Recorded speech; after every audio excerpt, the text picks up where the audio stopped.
दोस्तों, आज हम लोग रेनबो बुक जो है बीएसईबी का, बिहार बोर्ड का रेनबो बुक, उसमें का पहला चैप्टर अंग्रेजी का इंडियन सिविलाइजेशन एंड कल्चर, उसे आज हम लोग पढ़ने जा रहे हैं। तो चलिए देर नहीं करते हैं और जानते हैं इंडियन सिविलाइजेशन एंड कल्चर के बारे में। ओके, सो पहले हम जानेंगे कि इंडियन सिविलाइजेशन एंड कल्चर के राइटर कौन हैं। तो इंडियन सिविलाइजेशन एंड कल्चर के राइटर हैं महात्मा गांधी। तो अब हमें महात्मा गांधी जी के बारे में जानना चाहिए। मोहनदास करमचंद गांधी, जिनका जन्म 1869 में होता है और 1948 में शहीद हो जाते हैं, मीन्स मृत्यु हो जाती है। पॉपुलरली नोन एज बापू और the father of the nation. ये अपने देश में, भारत में, बापू के नाम से और राष्ट्रपिता के नाम से लोकप्रिय हैं। Was more a spiritual leader than a politician. वो एक राजनीतिज्ञ के सिवाय एक स्पिरिचुअल नेता थे। दिस मीन्स आध्यात्मिक लीडर थे। He successfully used truth and non violence as the chief weapons against the British rule in India and helped India gain independence.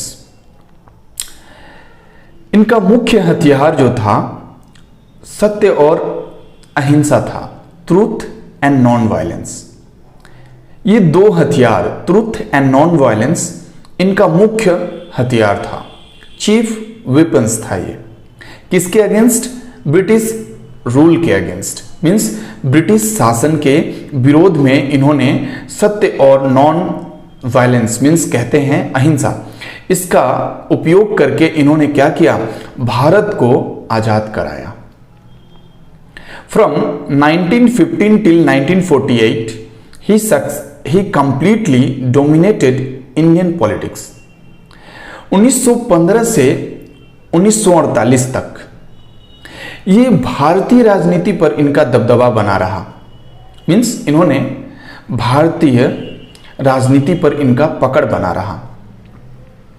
He died at the hands of a fanatic on 30 जनवरी 1948। और 30 जनवरी 1948 को इनको गोली मारकर हत्या कर दिया जाता है एक सनकी के द्वारा। उनका नाम नाथूराम गोडसे, जो इसमें दिया गया है, इसमें दिया नहीं गया है लेकिन मैं अलग से बता रहा हूं। आगे बढ़ते हैं। His autobiography my experiments with truth, इनकी एक आत्मजीवनी है, माई एक्सपेरिमेंट्स विथ ट्रूथ। ये किताब है, इन्होंने लिखा है अपने ही जीवन के बारे में, अपने ही अनुभवों को उन्होंने माई एक्सपेरिमेंट्स विथ ट्रूथ में लिखा है।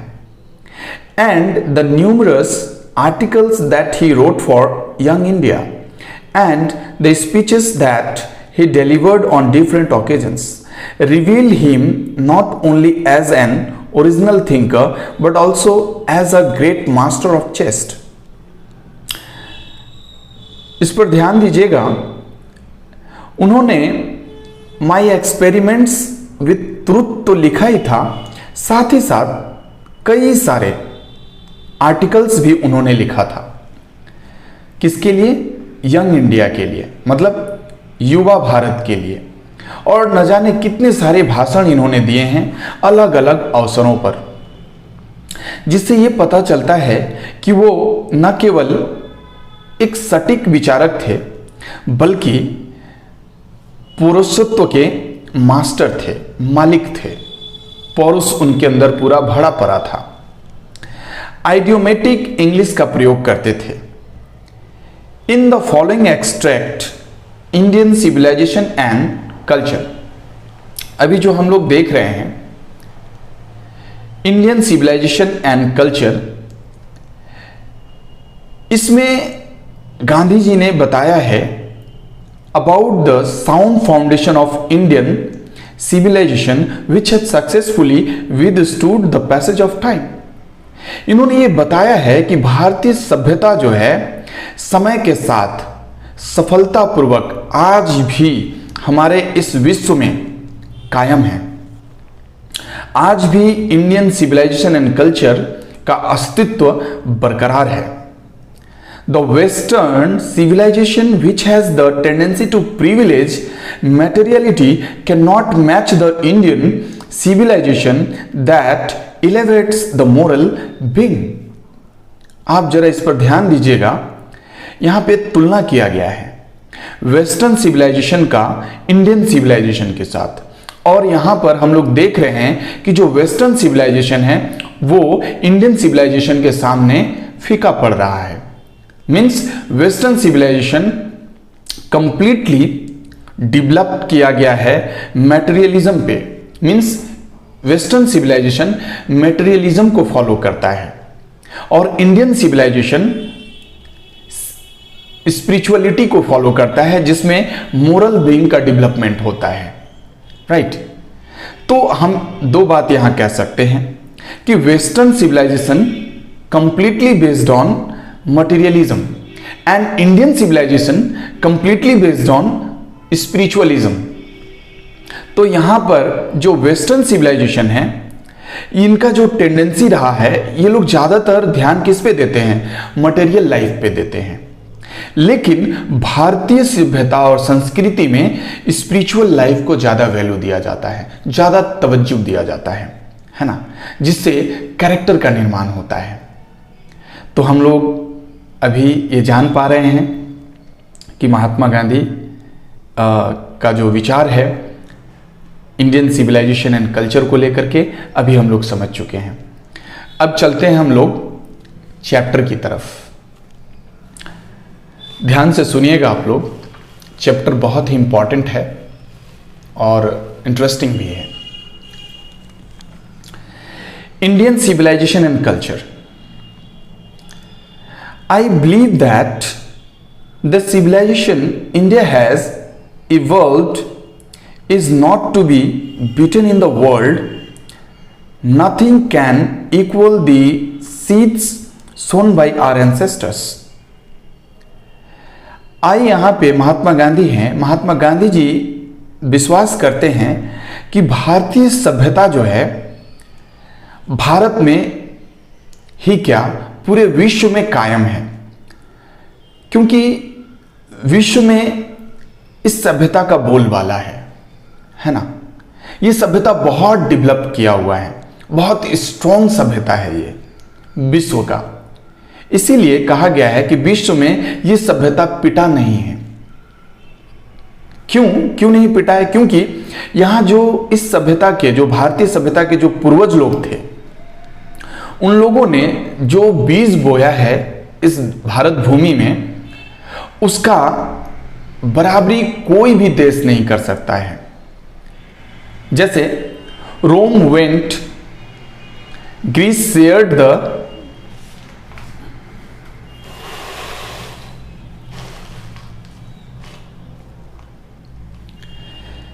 Same fate, the might of the pharaohs was broken। बोल रहे हैं कि जो रोम चला गया और ग्रीस का भी वही हाल हुआ। मतलब न रोम टिक पाया न ग्रीस टिक पाया सभ्यता के मामले में। राइट। और जो इजिप्ट का जो फैरोस है, कहने का मतलब मिस्र का जो राजा है, वो भी समाप्त हो गया। जापान हैज बिकम वेस्टर्नाइज्ड, और जापान जो है पूरी तरह से पाश्चात्य सभ्यता को फॉलो करने लगा। Of China nothing can be said, और चाइना के बारे में कुछ कहा नहीं जा सकता। आप लोग तो जानते ही हैं चाइना माल ज्यादा दिन तक टिकता नहीं है। वही बात यहाँ पे लिखा हुआ है, गांधी जी को पहले से पता था ये बात। क्या बोल रहे हैं? China nothing can be said, China के बारे में कुछ भी नहीं कहा जा सकता है।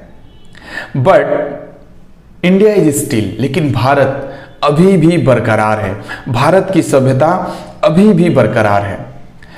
समहाउ और अदर, किसी न किसी तरीके से, साउंड एट द फाउंडेशन, है ना, इनका जो नींव है, भारत की संस्कृति सभ्यता का जो नींव है बहुत ही साउंड है, बहुत ही स्ट्रांग है। The people of Europe learn their lessons from the writings of the man of Greece और Rome which exist no longer in their former glory. बोल रहा है the people of Europe learn their lessons from the writings of the man of Greece और रोम।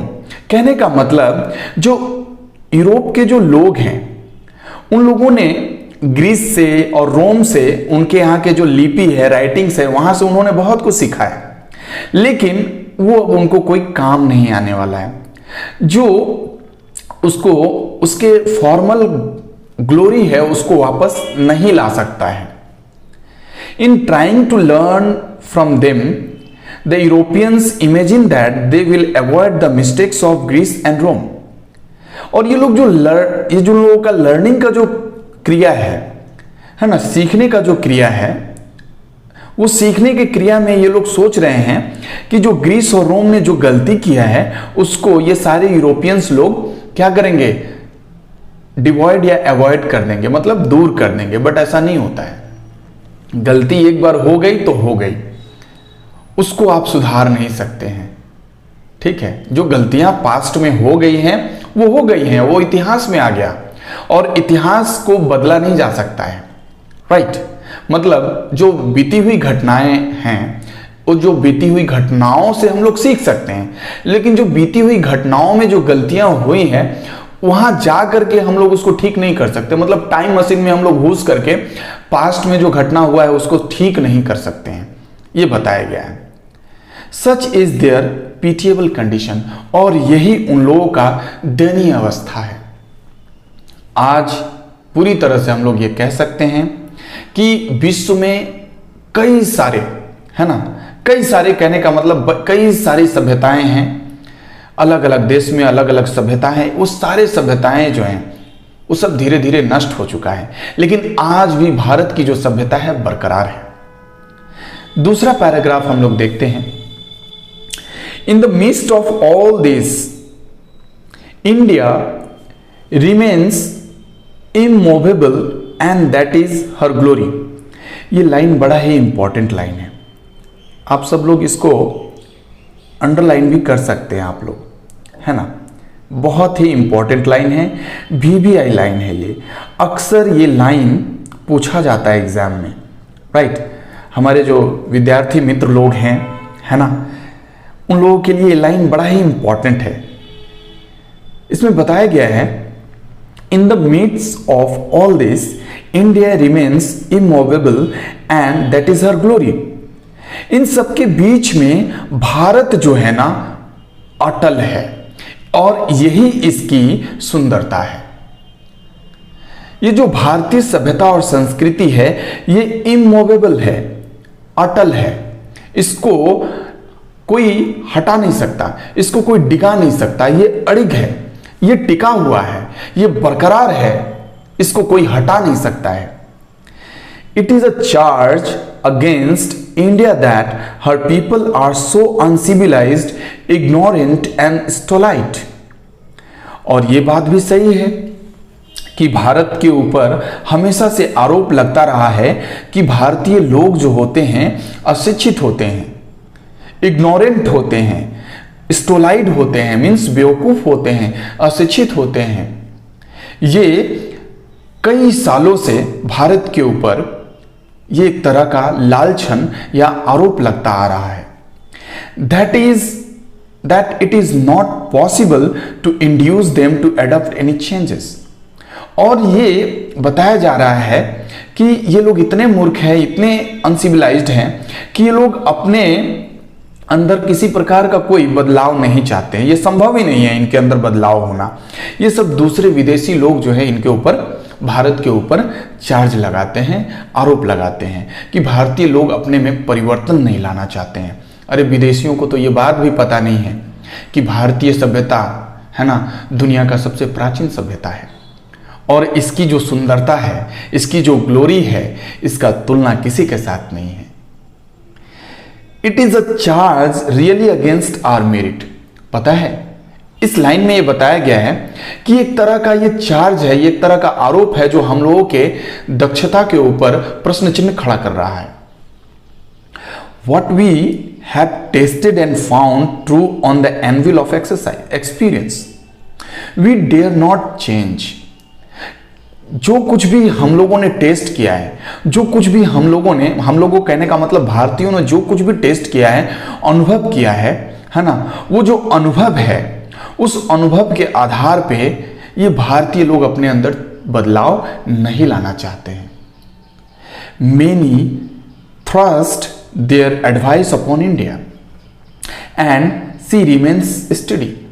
बहुत सारे ऐसे देश हुए, बहुत सारे ऐसे राष्ट्र हुए जो भारतीय या भारत के ऊपर लालछन लगाए और उनको एडवाइस देते रहे हैं कि भाई आप लोग अपने अंदर सुधार लाइए, लेकिन भारतीय लोग और भारत की संस्कृति इतनी स्ट्रांग है कि ये अपने जगह पर बरकरार है। ठीक है, अपनी सभ्यता और संस्कृति में किसी प्रकार का कोई भी इंटरवीन नहीं करवाना चाहते हैं ये लोग, मतलब हस्तक्षेप नहीं करवाना चाहते हैं, किसी भी बाहरी या विदेशी संस्कृति सभ्यता का कोई प्रभाव नहीं पड़ने देना चाहते हैं भारतीय लोग अपने ही भारत की सभ्यता और संस्कृति में। This is her beauty. और यही तो इसकी सुंदरता है, यही तो इसकी सुंदरता है कि ये किसी को अलाउ नहीं करते हैं कि भाई हमारे संस्कृति और सभ्यता के साथ आप लोग खिलवाड़ करें या हमारे संस्कृति और सभ्यता में आप किसी प्रकार से हस्तक्षेप करें। It is the sheet anchor of our hope. और यही जो है हमारे लिए एक आशा है, आशा, उम्मीद है कि हम लोग कभी भी किसी दूसरे सभ्यता को अनुसरण नहीं करेंगे, हमारी सभ्यता ही हमारे लिए पर्याप्त है। राइट। तीसरा नंबर पैसेज आप देख सकते हैं। तीसरा नंबर पैराग्राफ भी बड़ा इंपॉर्टेंट पैराग्राफ है। इसमें बताया गया है, ध्यान से सुनिएगा। Civilization is that mode of conduct which points out to man the path of duty. ये लाइन भी आप लोग जरा अंडरलाइन कर लीजिएगा, ये लाइन भी बड़ा इंपॉर्टेंट है, बहुत ही इंपॉर्टेंट लाइन है ये एक्सट्रैक्ट के रूप में आता है एग्जाम में। कह रहा है civilization is that mode of conduct which points out to man the path of duty. कहने का मतलब सभ्यता एक ऐसा व्यवहार करने का माध्यम है जिसमें यह बताया जाता है कि मनुष्य का ड्यूटी क्या होता है, मनुष्य का कर्तव्य क्या होता है। Right, the path of duty मतलब कर्तव्य मार्ग पे, है ना, चलना। कर्तव्य एक मार्ग के रूप में जाना जाता है। और हमारे सिविलाइजेशन में यह बताया जाता है, भारतीय सिविलाइजेशन में यह बताया जाता है कि हमें अपने कर्तव्य मार्ग पे डटे रहना चाहिए। Performance of duty and observance of morality are convertible terms. और ये बात सही है, ये जो ड्यूटी का जो परफॉर्मेंस है और जो ऑब्जर्वेंस ऑफ मोरालिटी है, मतलब नैतिकता का जो ऑब्जर्वेंस है, ये कन्वर्टिबल है, ये कन्वर्टिबल टर्म्स है। राइट, ये टर्म्स हमेशा कन्वर्ट होता रहता है, मतलब बदलाव होती रहती है इसमें। To observe morality is to attain mastery over our minds and our passions. और इन सब चीजों को जब हम लोग ऑब्जर्व करते हैं तो हमारे अंदर मोरालिटी जो है इंप्रूव करता है, हम लोग मोरालिटी में मास्टरी हासिल करते हैं। राइट, हम अपने माइंड के ऊपर, हम अपने पैशन के ऊपर नियंत्रण कर पाते हैं, मतलब हम अपने मन और जुनून के ऊपर कंट्रोल कर पाते हैं। So doing we know ourselves. और इस तरह से हम लोग ऐसा करके अपने आप को पहचानते हैं। The Gujarati equivalent for civilization means good conduct. यहाँ जो वर्ड दिया गया है गुजराती, आप लोग जानते हैं, जो लोग गुजरात में रहते हैं वहाँ के लोगों को गुजराती कहा जाता है। और गुजराती का मतलब होता है सिविलाइजेशन में गुड कंडक्ट, मतलब अच्छा व्यवहार। तो हमारे देश की ये पहचान है, हमारे देश की ये एक चिन्ह है कि हम लोग अच्छे व्यवहार करते हैं। ये हमारे देश का पहचान है ना। इसमें ये कतई इसको इग्नोर नहीं किया जा सकता है कि हमारा देश का एक पहचान ये है कि वसुदेव कुटुंबकम, कहने का मतलब अतिथि देवो भव, और इसमें ये बताया गया है कि अतिथियों से अच्छा व्यवहार करना। तो ये जो गुड कंडक्ट है ना, ये हमारे संस्कृति का ही एक चिन्ह है, जो हम किसी भी तबके के लोग, किसी भी प्रांत के लोग, किसी भी देश के लोग हो, हमारे देश में आते हैं तो हम उनके साथ अच्छा व्यवहार करते हैं, है ना। और हमारे देश का एक राज्य भी है जो गुजरात कहलाता है, और वहाँ गुजरातियों को, है ना, हम लोग ये कह सकते हैं कि उनका व्यवहार अच्छा होता है, राइट। तो गुड कंडक्ट कहने का मतलब यहाँ पे गुजराती है, या गुजराती कहने का मतलब गुड कंडक्ट है। सो डियर फ्रेंड्स, आप लोगों को ये चैप्टर बड़ा अच्छा लगा होगा, आपको समझ में आया होगा, है ना। और मैं आशा करता हूँ कि आप लोग मेरे नेक्स्ट पार्ट को भी देखिएगा, है ना। ये पहला पार्ट है इंडियन सिविलाइजेशन एंड कल्चर का। दूसरा पार्ट मैं तुरंत लेकर के आऊँगा। तब तक आप लोग मेरे इस चैनल को सब्सक्राइब करिए, लाइक करिए, शेयर करिए, है ना। और मुझे आशा है कि ये आपको बड़ा मदद देने वाला है।